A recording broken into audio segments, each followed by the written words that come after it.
우리 멘토가 되시는 좋은 목사님 우리 만나교회 안에 많으신데 그 중에 한 분이 저한테 가끔 하시는 말씀이 있습니다. 목회 사역하면서 1희 1비 하지 말라고 얘기를 하시더라고요. 우리도 똑같은 것 같습니다. 이 시간 코로나 사태로 이태원 발 때문에 또 여러분 하나 때문에 또 마음이 낙담되고 굉장히 괴로우실 수 있습니다. 그렇지만 우리 영원한 나라, 영원한 하나님 나라, 십자가의 사랑만 바라보면서 우리 끝까지 이 시간을 잘 견뎌낼 수 있기를 바랍니다. 모든 것이 주님의 컨트롤 안에 있습니다. 그렇기 때문에 우리가 주님을 믿고 의지하는 마음으로 이 시간 우리 담대하게 끝까지 찬양했으면 좋겠습니다.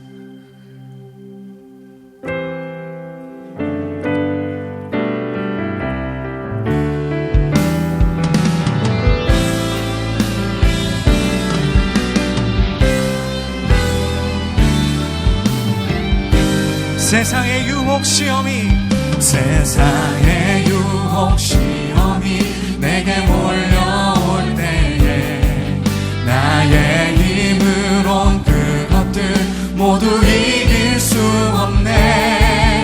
거대한 폭풍 가운데 위축된 나의 영혼 어디 할 바를 몰라 헤매이고 있을 때 주를 찬양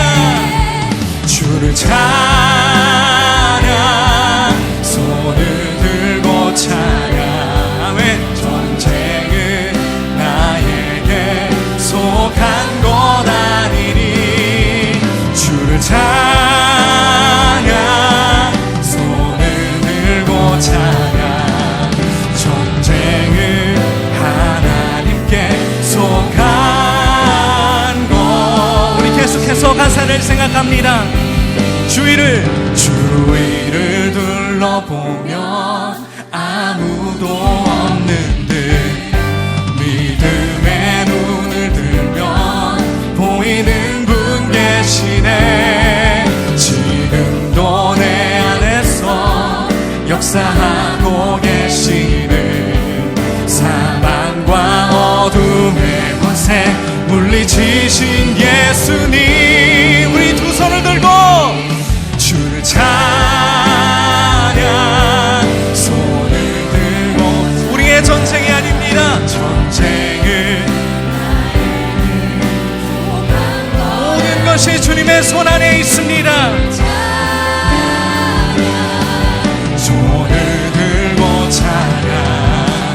전쟁은 하나님께 속한. 우리가 믿음으로 고백합니다. 아버지여 고쳐주소서. 아버지여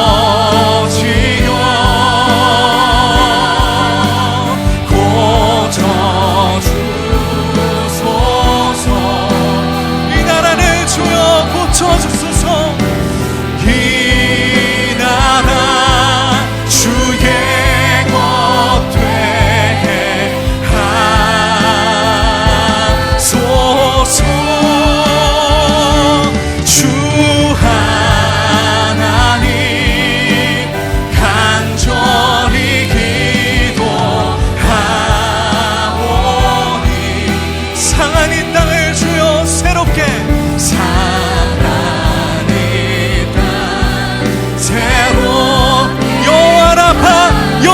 하나님을 우리가 믿으며 다시 한번 더 높은 목소리로 아버지여 고쳐주소서. 아버지여 고쳐주소서.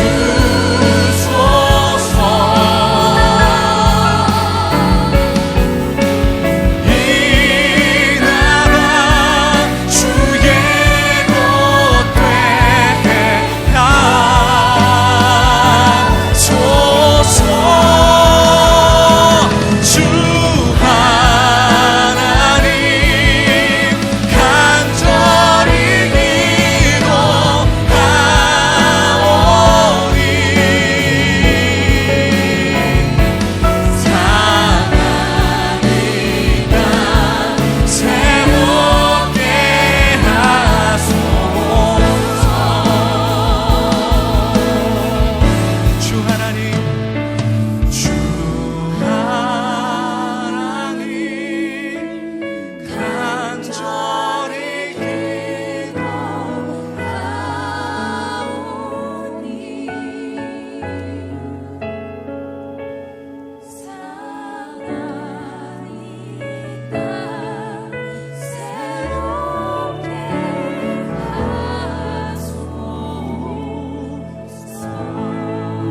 주님 앞에 박수로 영광 돌리며 나갑니다.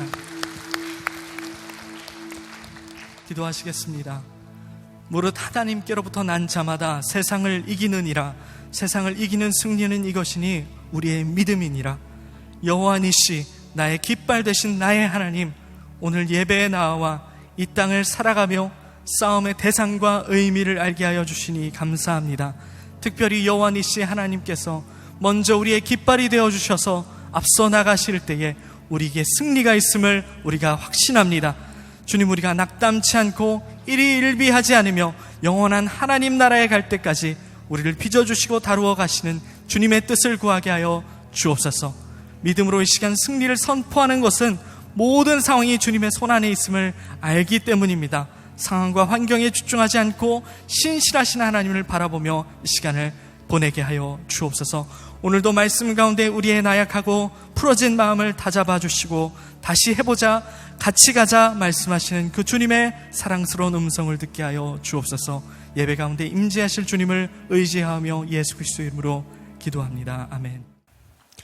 오늘 우리에게 주시는 하나님의 말씀은 마태복음 23장에서 16절에서 22절입니다. 마태복음 23장 16절에서 22절입니다. 화 있을진저 눈먼 인도자여, 너희가 말하되 무엇이든지 성전으로 맹세하면 아무 일 없거니와 성전의 금으로 맹세하면 지킬지라 하는도다. 어리석은 맹인들이여, 어느 것이 크냐? 그 금이냐? 그 금을 거룩하게 하는 성전이냐? 너희가 또 이르되 누구든지 제단으로 맹세하면 아무 일 없거니와 그 위에 있는 예물로 맹세하면 지킬지라 하는도다.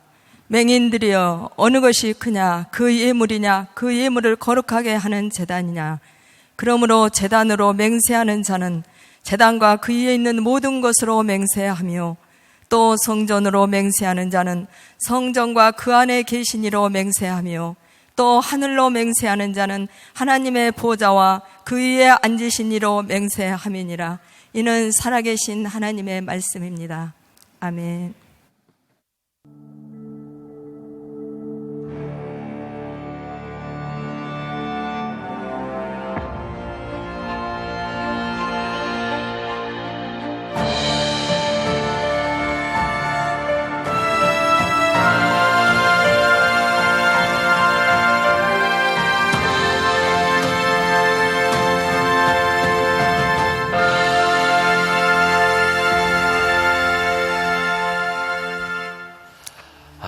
이제 우리가 계속해서 아프니까 복음이다 말씀 나누고 있습니다. 오늘 네 번째 시간입니다. 오늘 제목은 이렇게 되어 있습니다. 헛된 맹세를 하는 자들에게 뭐가 있어요? 화가 있으리라. 계속해서 말씀이 화 있을진저 화 있을진저 이렇게 7화선언으로 말씀이 되어지고 있습니다. 그런데 오늘은 한 절이 아니라 좀 길게 예수님께서 풀이해서 설명을 하고 있습니다. 예수님께서 질책하시는 바리새인들과 서기관들의 외식, 이것이 무엇인가? 문제는 거짓되고 어리석은 인도자를 구분하는 게 쉽지 않다는 거예요.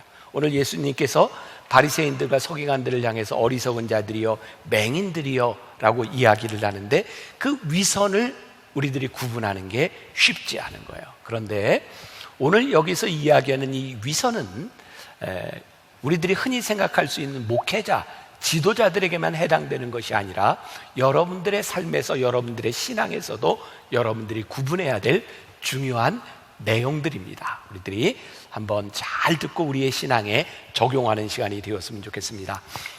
제가 미국에서 유학하던 시절에는 그 소위 펩시 챌린지라고 하는 것이 있었어요.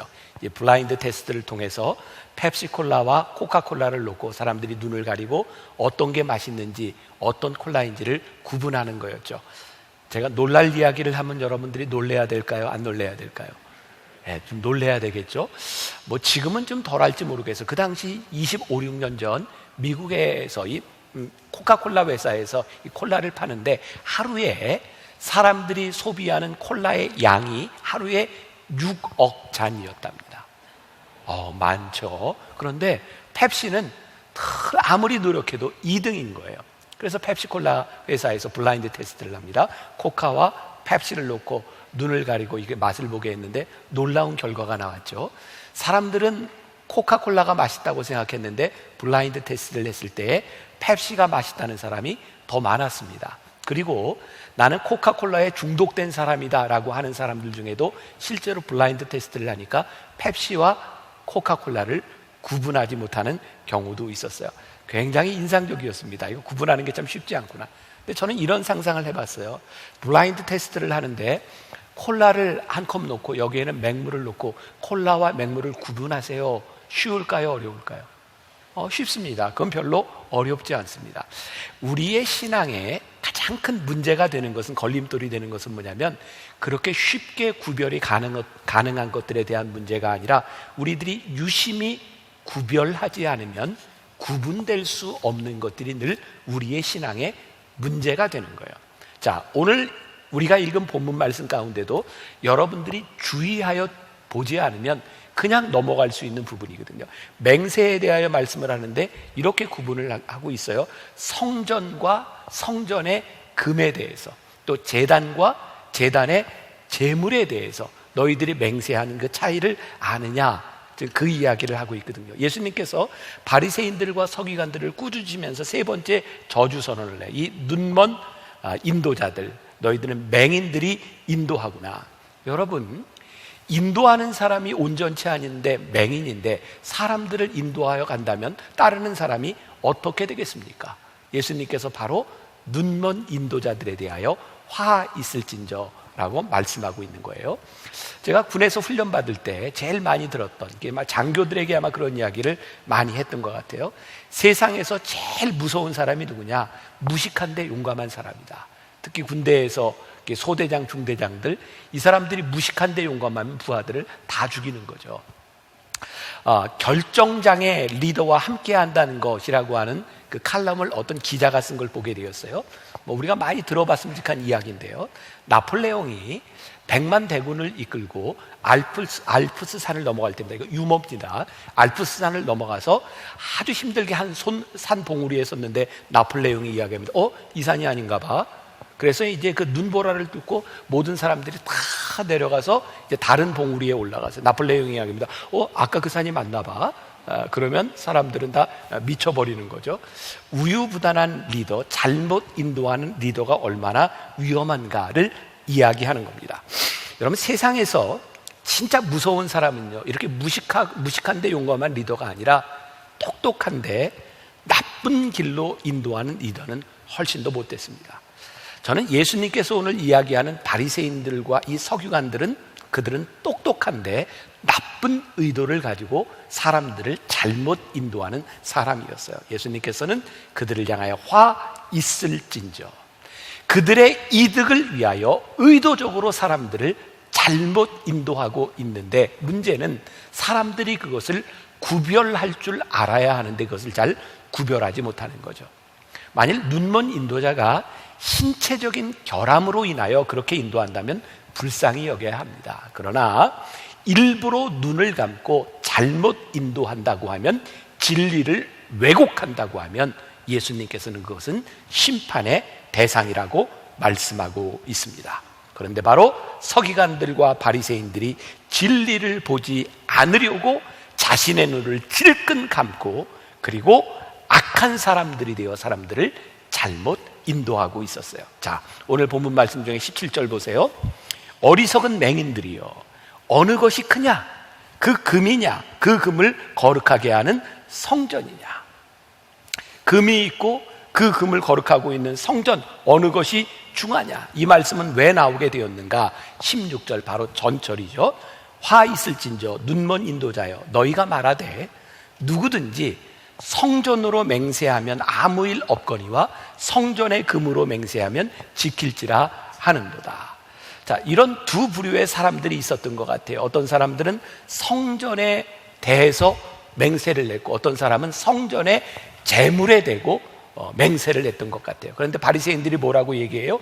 성전에 대하여 맹세한 것은 NIV 성경, 영어 성경에 보면 nothing이라고 되어 있어요. 그 아무 의미 없는 일이다, 이렇게 이야기를 냈고, 성전 재물에 대고 맹세를 한 사람들에게는 너 그건 꼭 지켜야 돼 이렇게 얘기를 한 거예요. 근데 예수님께서 그렇게 말하는 바리새인들과 서기관들에 대하여 화 있을진저 라고 말씀하고 있어요. 그러니까 이것이 어떤 의미인지를 우리가 알아야 되겠죠. 여러분 혹시 이 부분을 읽으면서 좀 고민하며 보셨어요? 이거 굉장히 중요한 부분입니다. 제가 이렇게 예를 들어 이렇게 생각을 해보았어요.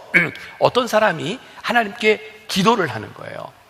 하나님, 제가 이 성전에서 하나님께 맹세하며 기도합니다. 하나님 저에게 자식을 주시면 하나님 제 자식이 좋은 대학에 가면 제가 하나님 앞에 충성하는 사람이 되겠습니다. 하나님 제 기도를 들어주세요.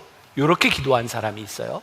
또 어떤 사람은 이렇게 기도합니다. 하나님, 제가 맹세하며 기도하는데 제 자식이 이번에 대학에 붙으면 제가 이 교회에 그랜드 피아노를 하나 사놓겠습니다. 하나님 제가 맹세합니다. 이렇게 기도했어요. 자, 성전을 지키고 있는 바리새인들과 서기관들에게 하나님 제 기도를 들어주시면 제가 하나님 앞에 충성을 다하겠습니다. 이런 기도는 nothing, 아무 의미가 없어요. 왜? 자기한테 돌아오는 게 아무것도 없습니다. 그런데 이 성전 재물에 대고 제 기도를 들어주시면 제가 그랜드 피아노를 사놓고 목사님 양복을 하나 해드리겠습니다. 이렇게 맹세하고 기도하면 아주 중요한 거예요. 그거는 꼭 지킬지니라. 이렇게 이야기를 하는 거예요. 좀 예수님께서 말씀하시는 거예요. 무엇이 중요하냐? 너희들이 성전에 대고 맹세한 것이 중요하냐? 아니면 성전의 재물에 대하여 맹세한 것이 중요하냐? 그런데 바리새인들은 왜 그렇게 했는가? 성전에 대하여 맹세한 그 맹세는 그들에게 들어오는 아무런 경제적인 이득이 없는 거예요. 근데 성전을 지키고 이 종교를 지키는 사람들에게 재물에 대하여 맹세한 것은 그것을 지켜야 내가 지금 목회하고 있는, 내가 지금 사역하고 있는 이 교회에 도움이 된다는 거죠. 그래서 그들은 신앙을 어떤 관점에서 봤냐면 하나님과 나와의 친밀함, 하나님과의 관계에서 신앙을 본 것이 아니라 경제적인 조건을 가지고 신앙을 보고 맹세를 보았던 사람들이에요. 예수님께서는 그들을 향하여 화 있을진저라고 말씀하고 있는 거죠. 바리새인들과 서기관들에게 신앙이 좋은 사람은 어떤 사람이냐면 얼마나 많은 돈을 가지고 성전에 기여했나 그것을 보고 판단하는 거죠. 자, 여러분 이런 구분이 가능할 것 같아요. 우리들 주변에는 돈을 가지고 친밀함을 과시하려고 하는 사람이 있어요. 막 돈을 써서 친밀함을 이렇게 과시하려고 하는 거죠. 그런가 하면 어떤 사람은 진짜 친밀하고 좋아서 돈을 쓰는 사람이 있어요. 구별이 되세요? 성전에서 내가 얼마나 하나님을 잘 믿는 사람인지 알아, 내 신앙이 얼마나 좋은지 알아, 그것을 과시하기 위해서 돈을 쓰는 사람과 하나님과의 관계 속에서 그 신앙의 관점에서 필요한 것을 쓰는 사람은 다르다고 하는 거예요. 자, 또 하나 제가 이제 예를 들어 보겠습니다. 제가 얼마 전에 이렇게 유튜브, 우리 교회 요즘 영상이 계속 유튜브 하다 보니까 제가 유튜브를 볼 때가 많아요. 거기에 깜짝 놀랄 만하게 아주 짤막한 그런 영상인데 제가 이렇게 찍었던 것이 있는데 조회수가 굉장히 많더라고요. 그래서 들어가 봤어요. 이게 뭐지? 그리고 갔더니 거기에 저에 대한 비난에 대한 글들이 정말 엄청 떴어요. 거기에 뭐 댓글이 이런 게 떴어요. 그래, 뭐 김병삼 목사는 목사가 아니고 먹사야. 그리고 생기를 거니 머리가 벗어진 걸 보니 돈을 밝히게 생겼어. 뭐 이런 거에서부터 저에 대한 비난이 정말 너무 많이, 제가 입으로 다 표현하지 못하는 그런 비난들이 떴어요. 그래서 이 영상이 도대체 무슨 내용인가 봤더니 제가 오래전에 어떤 그 토크 프로그램에서 사람들의 질문에 대하여 대답한 거였어요. 내용이 이런 거였습니다. 교회에서 신앙생활을 하면서 권사나 장로나 이런 직분을 넣는데 돈이 필요합니까? 뭐 이제 이런 질문에 대하여 제가 이런 대답을 했어요. 성경에 보면 예수님께서 여러 가지 말씀을 하시고 비유를 말씀하셨는데 그 중에 80%는 어떤 것으로든 돈과 연관되어 있는 부분입니다. 예수님은 돈에 대해서 사실 우리들에게 명확하게 말씀하셨어요. 그리고 교회에서 직분을 얻는데 돈을 내고 직분을 얻는 것은 아니지만 직분을 가졌을 때 그 직분을 가지고 교회에서 사람들을 섬기고 써야 되는 것들도 있습니다. 그러니까 교회에서 돈이 필요한 것입니다. 여러분 이게 대머리 까져서 이런 얘기 하는 겁니까? 이거 맞는 얘기 아니에요. 근데 사람들이 그 얘기를 들으면서 저에게 왜 분노했냐면 교회에서 돈 얘기를 한다는 거예요. 목사가 돈 얘기를 한다는 거예요. 여러분, 제가 분명히 알아야 될 것이 있다고 생각합니다. 예수님께서는 돈 얘기를 참 많이 하셨는데 돈이 최고의 가치를 가져서가 아니라 우리가 살아가는 이 세상에서 돈과 떨어져 살 수 없기 때문에 돈을 어떻게 사용하고 돈이 신앙과 어떤 관계에 있는지를 분명하게 말씀하기 위해서 돈에 대한 이야기를 참 많이 하셨습니다. 우리가 잘 아는 말씀 가운데 누가복음 21장 1절에서 3절까지 말씀, 자, 제가 읽어드립니다. 예수께서 눈을 들어 부자들이 헌금 넣는 것을 보시고 또 어떤 가난한 과부가 2 렙돈 넣는 것을 보시고 이르시되 내가 참으로 너희에게 말하노니 이 가난한 과부가 다른 모든 사람보다 많이 넣었도다. 우리가 잘 아는 얘기, 예수님은 지금 돈의 양에 대한 말씀을 하시는 것이 아니라 그 돈을 하나님께 드리는 여인의 마음에 대해서 말씀하고 있어요. 그러니까 예수님께서 생각하시는 물질의 가치와 당시의 제사장들과 바리새인들이 생각하는 물질의 가치가 달랐던 것이죠. 바리새인들의 문제는 그들이 우리 예배의 대상인 하나님보다 하나님께 드리는 제물에 더 관심을 가지고 있었다는 거예요. 그래서 맹세하는 데 있어서도 하나님께 맹세한 것은 nothing, 아무것도 아니야. 그런데 제물에 대하여 맹세한 것은 지켜야 돼 라고 자기 마음대로 자의적 해석을 하고 있는 거예요. 화 있을진저. 민수기 30장에 보면 맹세에 대한 이야기들이 나오는데 예수님께서는 이렇게 말씀합니다. 너희들이 맹세한 모든 것을 지켜라 라고 말씀합니다. 그것을 이렇게 분리하라고 말씀하지 않죠. 바리새인들과 서기관들은 이렇게 맹세를 분리하면서 맹세를 부추겨서 부의 축적의 수단으로 삼고 있었어요. 그런데 이런 것을 잘 분별하지 못하는 교회와 교인들이 있는 거예요. 얼마 전입니다. 저에게 우리 교회 아닌 어떤 분이 이메일로 이렇게 상담 요청하는 편지를 썼어요. 제가 남의 교인이기 때문에 제가 상담을 하지는 않았습니다. 제가 짧게 이렇게 답변을 보냈는데 그런 내용이었어요. 목사님, 제가 오랫동안 섬기던 교회를 참다 못해서 도저히 제가 신앙생활이 이해가 되지 않아서 교회를 나오게 되었습니다. 우리 교회에서 어떤 일이 벌어지고 있냐면요, 교인들이 목회자와 상담하기 위해서 상담을 요청하면 그 중간에서 이렇게 상담을 이렇게 연결해 주는 전도사님이나 이런 분들이 상담의 내용에 따라 심각한 상담이면 돈을 조금 더 내고 심각하지 않은 상담이면 돈을 조금 덜 내고 상담할 수 있도록 그렇게 목사님들과 연결을 한다는 거예요. 또 담임 목사님에게 기도를 받으려고 하는데 아주 심각한 병을 가지고 기도를 받으면 큰 돈을 내야 되고 그렇지 않은 병은 조금 돈을 덜 내도 된대요. 그런 걸 가지고 저한테 고민이 된다고 편지를 썼어요. 너무너무 안타까운 일이죠. 그런데 우리들 주변에 이것을 분별하지 못해서 돈의 지배를 받고 권력의 지배를 받고 이런 것을 가지고 고민하는 사람이 있다는 거예요. 오늘 예수님께서 뭐라고 말씀하세요? 이 어리석은 자들아, 무엇이 중요한 줄 아니? 하나님은 돈에 의해서 움직이시는 분이 아니야. 하나님의 성전은 돈에 의해서 움직이시는 분이 아니야. 그런데 하나님의 성전을 지키는 제사장이 하나님의 성전을 지키는 목사가 타락하면 그가 이 교회 안에서 자기의 권리와 자기의 권세를 가지고 돈을 가지고 사람들을 컨트롤하려고 해. 이 교회는 신앙을 지키는데 돈이 필요한 것은 사실이지만 그것이 하나님과의 관계와 하나님과의 친밀함을 말하는 것은 아니야. 예수님께서 지금 말씀하시는 거예요. 명확히 말씀하시는 거예요. 본질적으로 거룩한 하나님의 성전 때문에 하나님 앞에 드려지는 예물이 가치가 있고 그것이 올바로 쓰임받는 것이지 그 돈이 가치를 가지는 것은 아니라고 하는 것을 말씀하고 있어요. 유명한 어거스틴이 이런 이야기를 했습니다. 우리들이 구별해야 될 것이 있다. 분별해야 될 것이 있다. 돈은 사랑의 대상이 아니고 사용의 대상이고 하나님만이 우리들에게 사랑의 대상이라는 것을 분명히 알아야 한다. 하나님을 사랑하기 때문에 바쳐진 예물이 잘 사용될 때 의미가 있는 것이지 교회가 돈을 사랑하는 공동체가 되고 우리 신앙인들이 하나님을 사랑하는 것이 아니라 돈을 사용하는 것은 어리석은 자들이요 화 있을진저라는 예수님의 질책의 대상이 된다는 것을 분명히 알아야 하는 거예요. 자, 그래서 오늘 마태복음 23장 19절에 맹인들이요 어느 것이 크냐, 그 예물이냐, 그 예물을 거룩하게 하는 제단이냐, 이거 구분할 줄 알아야 된다. 자, 여기까지 좀 구분이 되셨어요? 네, 마스크 썼지만 이거는 할 수 있잖아요. 네.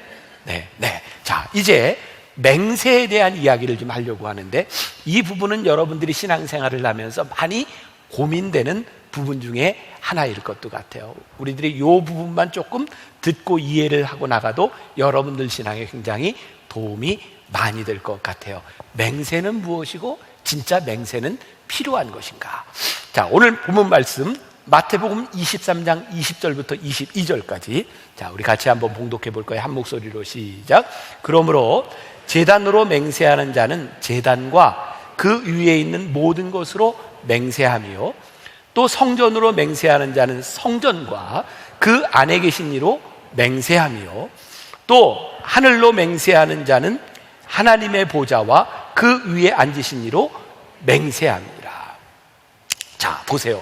여기에서 예수님께서 맹세에 대한 말씀을 하고 계시는데 예수님이 맹세를 부정하고 계신가요?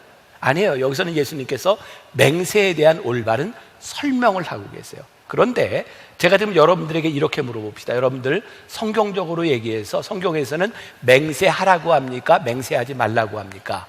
라고 하면 여러분들의 머릿속에 대부분 맹세하지 말라고 했어요 라고 하는 말이 떠오릅니다. 그래요, 안 그래요? 네, 그래요. 왜 그럴까? 예수님께서 다른 부분에서 이렇게 말씀하셨기 때문이에요. 마태복음 5장 33절부터 37절. 자, 또 같이 볼까요? 시작.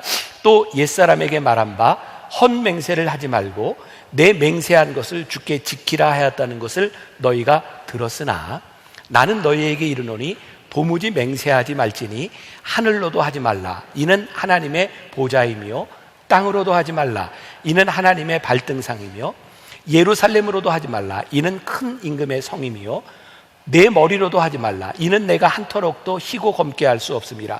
오직 너희 말은 옳다 옳다 아니라 아니라 하라. 이에서 지나는 것은 악으로부터 나느니라. 저 요 말씀에 보면 예수님께서 맹세를 하라 그랬어요, 하지 말라 그랬어요? 하지 말라 그랬어요. 자, 이 말씀을 우리들이 잘 이해할 필요가 있는 거예요. 제가 또 예를 들어 볼게요.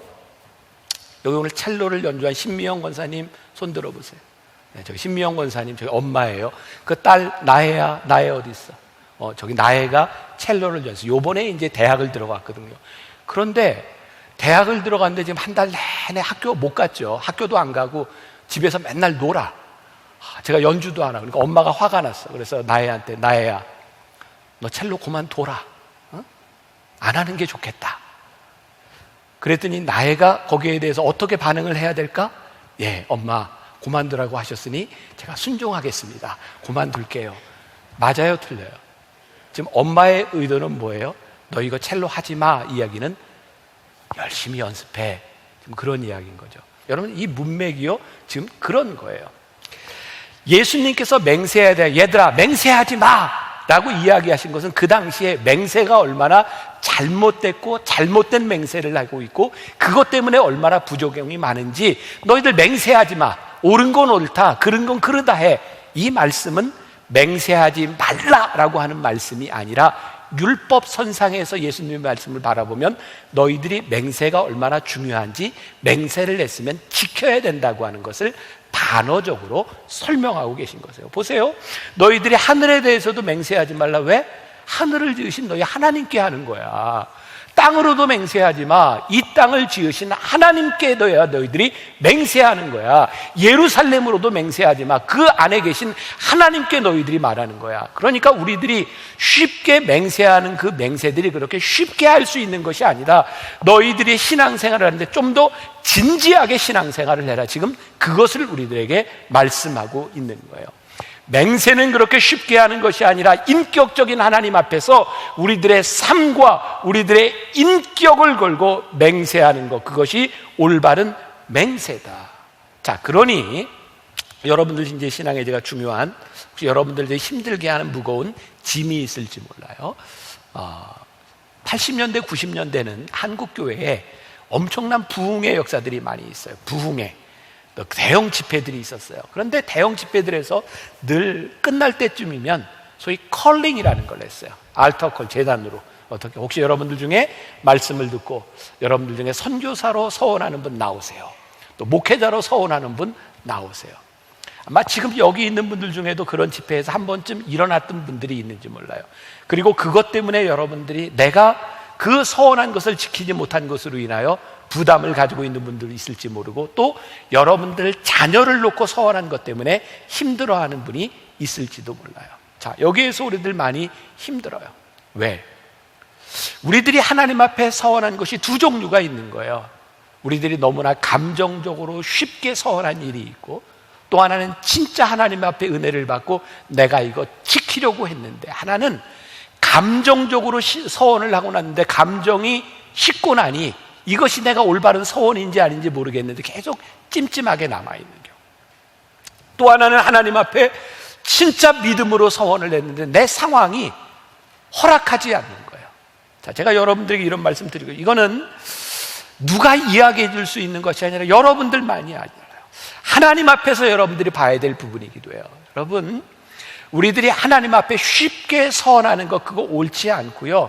여러분들이 하나님 앞에 감정적으로 서원하는 것, 그것이 내 감정이라고 하면 하나님 앞에 기도하세요. 그런데요, 내가 하나님 앞에 진정으로 서원하고 하나님 이건 내가 꼭 지키겠다고 했지만 여러분들이 아직 지키지 못한 일이 있다면 그 서원과 맹세를 지키기 위하여 하나님 앞에 기도하고 그 걸음을 뛰어보세요. 저는 분명히 이런 생각을 가집니다.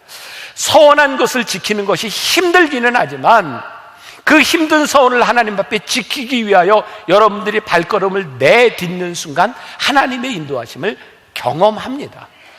하나님께서 우리들에게 주신 마음이라고 하면 그것을 지키는 것이 우리들에게 축복임을 우리들이 경험할 수 있어요. 그러니까 여러분, 이것은 인격적이고 하나님과의 관계에 대한 부분입니다. 여러분들이 저에게 상담하고 이게 진짜인가요? 가짜인가요? 제가 저에게 물어봐도 저는 그것을 대답할 능력이 저에게 없습니다. 만일 제가 나쁜 사람이라면 쉽게 이야기할 겁니다. 지키세요. 그리고 헌금하세요. 여러분, 이런 것들에 속지 말라는 겁니다. 하나님 앞에 여러분들이 인격적으로 서서 무엇이 옳은 것인지를 구별해야 되고, 그리고 지금부터 여러분들이 신앙생활을 하는데 화 있을진저 하나님 앞에 어리석은 사람들이 되지 않기 위하여 여러분들이 하나님 앞에 맹세하는 것과 우리의 신앙의 고백을 하는 것을 여러분들이 신중하게 인격적으로 하라는 거예요. 여러분, 목회자들이 제일 힘든 게 뭔지 아세요? 교인들에게 쉽게 말하고 강대상에서 설교한 것들을 지켜야 하는데 지키지 못할 때 힘들어지는 거예요. 여러분, 사람들이 완전하지 않습니다. 그런데요, 정말 주의해야 될 일이지만 저는 이렇게 설교하면서 잊어버렸다고 생각하지만 교인들 중에는 그걸 꼭 기록하고 기억하는 사람이 있어요. 그래서 나중에 목사님 이런 얘기 했잖아요. 힘든 거예요. 그래서 말하는 것이 조심스러운 거예요. 예수님께서 뭐라고 말씀하세요? 조심하라는 거예요. 쉽게 맹세하지 말라는 거예요. 그리고 맹세했으면 지키라는 거예요. 쉽게 약속하지 말고 약속한 것은 지키려고 노력하는 인격적인 신앙생활을 해야 되는 것. 신앙이 쉽지 않습니다. 믿음을 지켜나가는 것 쉬운 일이 아닙니다. 자, 그럼 우리들이 어떻게 이런 신앙을, 우리들이 이런 믿음을 살아갈 수 있을까? 우리들의 삶에 적용하고 결론적으로 이야기를 한다면 이렇게 표현할 수 있을 것 같아요. 지금 예수님이 말씀하시는 것 중에 너희들이 성전에 뭐를 하든 제물을 드리든 거기에 누가 계셔? 하나님 계심을 생각하라. 다른 말로 이야기하면 하나님 중심적으로 생각하라, 이런 말이 될 것 같아요. 오늘 말씀 저 정리합니다. 제단이 중요한 것은 그 제단을 주관하시는 하나님이 계시기 때문이죠. 우리가 제단에 제물을 드릴 때, 여러분들이 헌금을 할 때 중요한 것은 우리들이 하나님 앞에 헌금하고 하나님 앞에 드리는 것이 중요한 일이죠. 성전이 중요한 것, 이 성전의 주인이신 하나님을 우리들이 예배할 때 오늘 우리의 예배가 가치를 가지는 거죠. 우리의 인생이 하나님 중심으로 바라보기 시작할 때 복음을 살아요. 그런데 하나님 중심을 벗어나면 복음을 벗어나요. 요즘 많이 하는 이야기가 있어요. 안전장치가 필요해. 그래서 어떤 일들이 일어나요? 사람들하고 대화를 하는데 무슨 계약을 하든 회사의 간부가 사원을 데리고 이야기하든 대화를 할 때 요즘은 몰래 녹음하는 게 유행이에요. 왜? 그 사람이 언제 말이 바뀔지 모른다는 거예요. 요즘은 회의할 때, 대화를 할 때 그것부터 확인한다 그러죠. 스마트폰 다 놓고 와. 가지고 못 들어오게 한다는 거죠. 여러분, 어린아이들을 어린이집에 보내는 부모들이 늘 CCTV 확인합니다. 무슨 일이 일어나고 있는지. 심지어 가정에 아이를 맡기고 출근하는 부모가 몰래 카메라를 설치해 놓고 어떤 일이 일어나는지를 보고 있는 거죠. 못 믿겠다는 거예요. 도대체 못 믿을 세상이 되어버렸다는 거예요. 왜 그럴까요? 우리들의 가치가 하나님 중심적이지 않기 때문에, 다른 것의 가치를 가지고 있기 때문에 우리가 쉽게 말을 바꾸는 사람들이 되었어요. 여러분, 우리들의 삶의 중심이 물질이 되잖아요. 물질 때문에 말을 바꿉니다. 우리들의 삶이 권력지향적이 되잖아요. 권력을 가지기 위해서 쉽게 말을 바꿉니다. 우리는 손해를 보지 않기 위해서 쉽게 말을 바꾸는 사람들이 됩니다. 여러분, 지금 이 시대를 살아가며 우리를 가장 마음 아프게 하는 일들이 뭡니까? 믿을 게 없다는 거예요. 믿을 사람이 없는 거예요. 도대체 이 세상이 이렇게 되면 어떻게 될까? 참 힘든 거예요. 제가 말씀을 준비하다가 한 글을 보게 되었어요. 너무 좋아서 제가 여러분들에게 좀 짧게 읽어드리려고 합니다. 정직이 경쟁력이다, 이런 글이었는데, 형통함이란 손해보지 않는다거나 편안하게 살 수 있다는 말이 아니다. 형통함이란 손해를 보더라도 하나님의 방식대로 사는 것이 의로운 것이고 하나님의 뜻이라는 걸 믿는다는 말이다. 정직한 삶에는 때로 고난이 찾아온다, 시간이 걸린다. 하지만 가장 올바른 태도다. 그리고 제가 글을 쭉 읽다가 깜짝 놀랐어요. 그 밑에 보니까 만나교회 김병삼 목사가 이 글을 썼더라고요. 제가 5년 전에 신문에 제가 칼럼에 썼던 글이었어요. 전 이렇게 이제 잊어버렸던 글이었는데 어쩐지 많이 익숙하다, 참 좋은 글이다. 아마 제가 썼기 때문에 좋다고 느꼈던 것 같아요. 정직이 경쟁력이다. 우리가 언제 정직해질까요? 하나님 앞에 설 때입니다. 하나님 앞에 서면 돈 때문에 말을 바꾸거나 권력 때문에 말을 바꾸거나 다른 어떤 이득 때문에 우리의 말을 바꾸지 않습니다. 요즘 제가 많이 느끼는 거예요. 하나님, 이 나라와 이 민족의 소망이 어디 있습니까? 정직한 사람을 보기 쉽지 않고 다 자신의 이득을 취하여 쉽게 말을 바꾸는 이 사회 가운데서 누가 이 나라와 이 민족을 지키는 사람이 될 수 있겠습니까? 저는 유일한 경쟁력, 복음을 사는 사람들이라고 저는 믿습니다. 근데 복음이 힘들고 아파요. 복음을 살아내는 것이 결코 쉽지 않습니다. 그런데 오늘 우리가 하나님 앞에서, 하나님, 제가 어리석은 자가 되지 않겠습니다.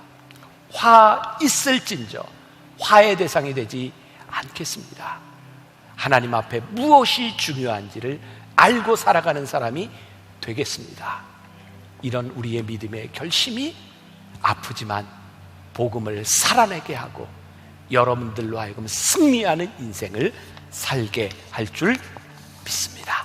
우리 같이 찬양하면서 우리 마음속에 주님, 저에게 그런 마음 주세요, 이런 결단이 있었으면 좋겠습니다. 보소서 주님, 나의 마음은 선한 것 하나 없습니다. 그러나 주님 마음 주셔서 우리 함께 찬양하겠습니다.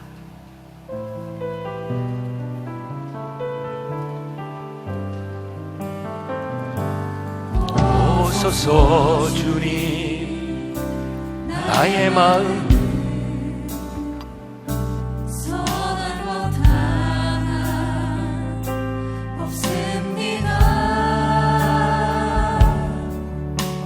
그러나 내 모든 것 주께 드리리.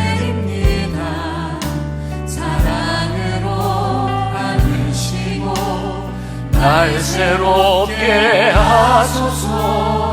오소서 주님, 나의 마음은 선한 것 하나 없습니다. 그러나 내 모든 것 주께 드립니다. 사랑으로 안으시고 날 새롭게 하소서. 주님만 내게 주소서. 내 아버지, 주님만 내게 주소서. 나를 향하신 주님의 뜻이 이루어지도록 주님 마음 내게 주소서. 주님 마음 내게 주소서. 주님만 내게 주소서.